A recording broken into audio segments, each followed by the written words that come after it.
Hi and welcome to this new timeless reading. We're going to be looking at what is now available for us to integrate energetically, what just became available in the collective field. So the first card is going to be what is now available. The second card is what is leaving our field so we can better integrate it. And the third card is going to be the best way to make sure we get the most benefits and access to the new energy. So what came in just recently? Nine of Cups. As usually this card could be the completion of a cycle, but the first word that came up for me was satisfaction.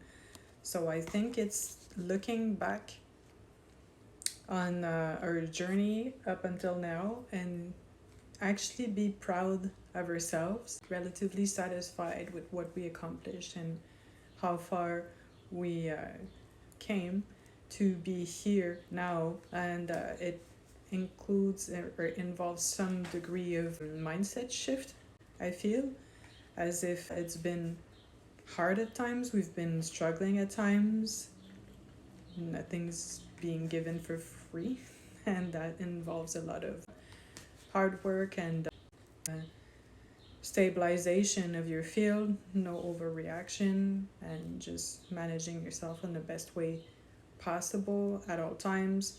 So it pretty much says to enjoy the fruits of your labor and to take a moment to sit back and feel the comfort and the satisfaction in what you've accomplished until now. And a frequency like that is available before a leap happens.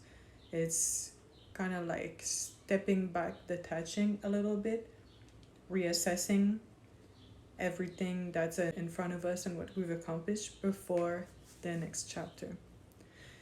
So what energy is leaving our field so we can better integrate this?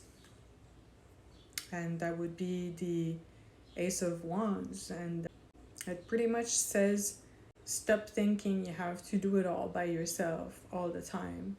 In the previous cycle, we had to carry a heavy load by ourselves and autonomize ourselves as much as possible and access some degrees of sovereignty, everything that was possible. Those types of energies, you kind of have to go at it by yourself. So it might have included a lot of isolation, and also says for some reason the cycle of isolation is coming to an end, and it's going to be by leaving the mindset of doing it all by yourself and reopening to the possibility of collaborating and having the world, actually the outside world, respond to you in a different way. So that can be very re-energizing. But the mindset, projecting yourself with the goals you have in mind at this point in time, to not project yourself doing it all by yourself and having limited to no support, and outside world responding in sporadic and smaller ways than what's actually necessary. Also says to not anticipate a useless amount of obstacles, to kind of have your mind go into overdrive and kind of be expecting for the other shoe to drop all the time.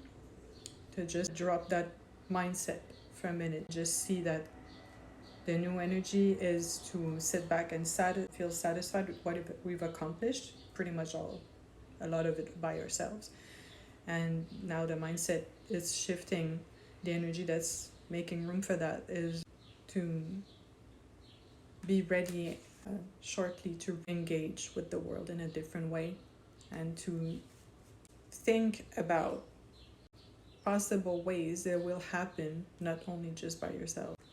I'm just trying to make this clear. I know it's not the clearest way to talk about it. It's just sometimes I have images, but they don't translate to words in the easiest way. So I'll come back on that if needed. So what's the best way to integrate this energy? And it's the Seven of Wands. And this says to pretty much go outside and be active.